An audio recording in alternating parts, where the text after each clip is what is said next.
Okay guys, so in this tutorial we're going to look at, last time obviously we drew our base, and today we're going to look at drawing the top part. Okay, we're going to draw something very similar to the design that you made in class. So we're going to have these little jigsaw interlocking pieces on the side. That's really essential to hold things together. Okay, so I'm just going to hide that one and let's get straight into it.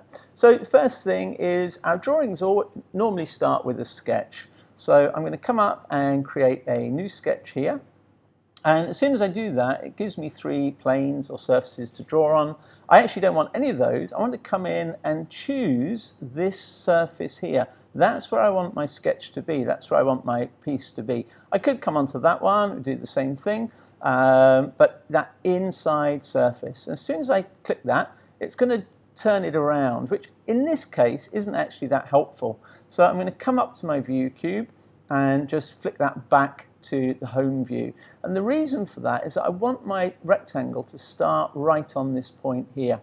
So I'm going to choose my rectangle tool. I can click up here or press R, and then I'm going to start dragging a rectangle out. You can see it's going vertical, okay, which is good because we want it to go straight up. The blue box that's highlighted up here is currently obviously the height. So I'm going to type in a height, and my height, let's say in this case, is going to be fairly arbitrary. So I'm just going to make it 200 because I want to, and because it's easy to do the little bit of maths in a minute. Then I'm going to press Tab, and the other height is not arbitrary. The width is not arbitrary. That needs to be 102 because that will then fit perfectly into that space. And we can check that's the case by, if we turn this around and have a look at that, it should be obviously coming into that base there, and it should look even on both sides. And you can actually check a little bit more accurately by turning off some of the sides that we've got. Okay, so if we turn off a couple of these, let's just go back to my 3D view and try and work out. Let's put that side on and that side on and turn that side off.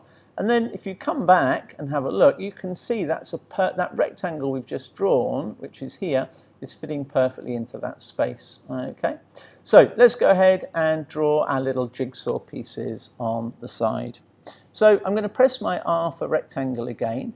I'm going to start in the very top corner, start dragging out, and I want to have 5 of those jigsaw pieces, and I've got a height of 200. So simple bit of maths. Is 200 divided by 5 is going to give me 40. So I'm going to make that 40 long.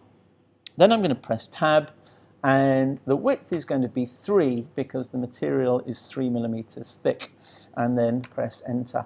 And that's going to put you in a rectangle like so at the top there. Doesn't matter if you do it on the left or the right, we're going to do it on both anyway. Okay.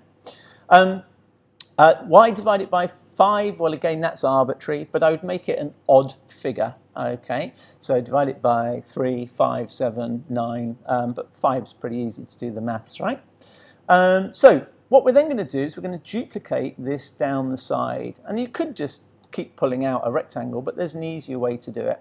I'm going to select that line there, and I'm going to select that little short line at the bottom there. Okay, so you need to press and hold your tab while you do that. So you see those 2 lines have gone blue. And then I'm going to come up to my create and find a rectangular pattern. I'm going to click on that, and then I want to get the arrow that's pointing up, but actually drag it downwards. Okay, and I've got a box that's opened up saying rectangular pattern. And I want to make sure that of this distance type option, I'm on spacing. And then I'm just going to increase the quantity to 5.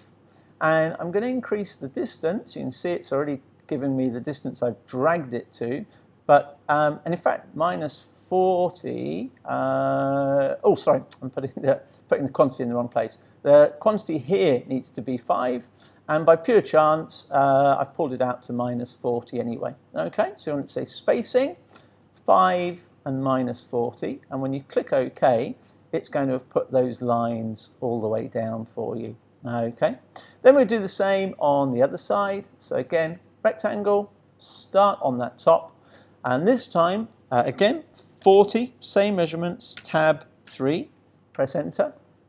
And as soon as you've put that first one in, we can select those two lines. So press and hold your shift as you select the second one, and then create rectangular pattern, start to drag it down, okay. And you can also use these two boxes because you've just set that to spacing. It should stay on it, hopefully. So we could just come there and increase that to 5 and increase that to -40 and click OK. And again, you've now got those jigsaw pieces down the other side as well. So let's just say we want something cut out of the middle here. In fact, to tell you what, we'll stop there and we'll do that on the next one. All right, so let's at that point just save your work and click OK. Let's stop that and we'll pick up the cutouts on the next tutorial.